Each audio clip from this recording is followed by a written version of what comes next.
Bismillahir Rahmanir Rahim. It is narrated to us by Mansur bin Ammar, one of the scholars of this ummah who passed away in the year 225 Hijri, known for his zuhd, leaving off the dunya. He narrated a magnificent story.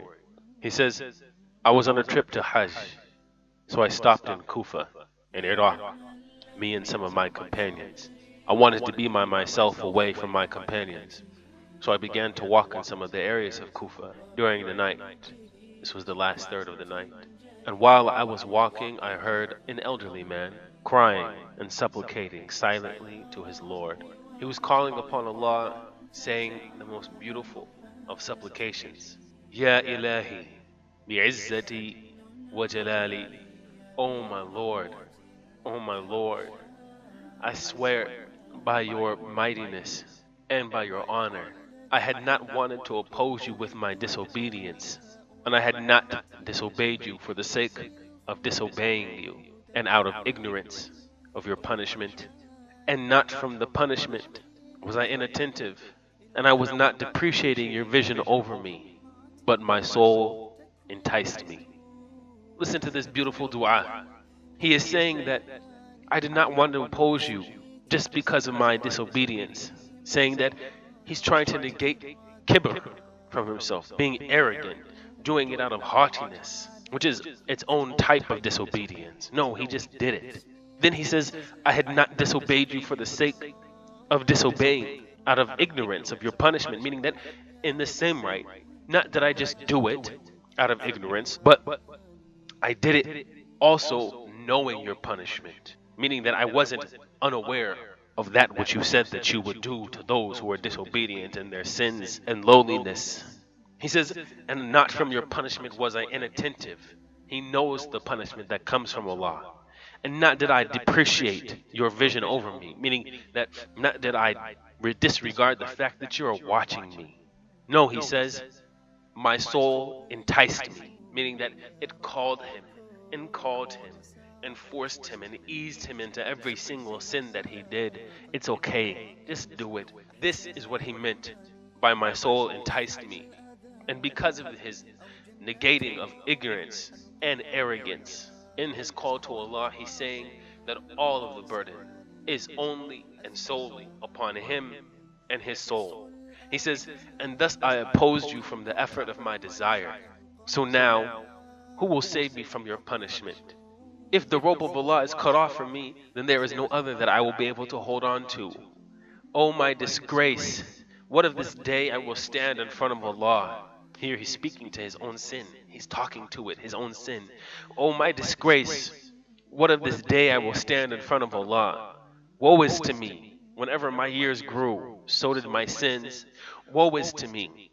Whenever my age lengthened, so did my disobedience. I always perform tawbah, and yet still return, again blaming himself.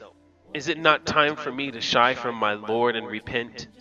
And Mansur, who was affected by this, and says, thus Allah made me cry, brought him to tears from the speech of such a beautiful, broken slave begging for forgiveness and absolutely blaming him and himself alone. So Mansur says, I drew close to him. I drew close to the door and thus recited the ayat from Allah subhanahu wa ta'ala.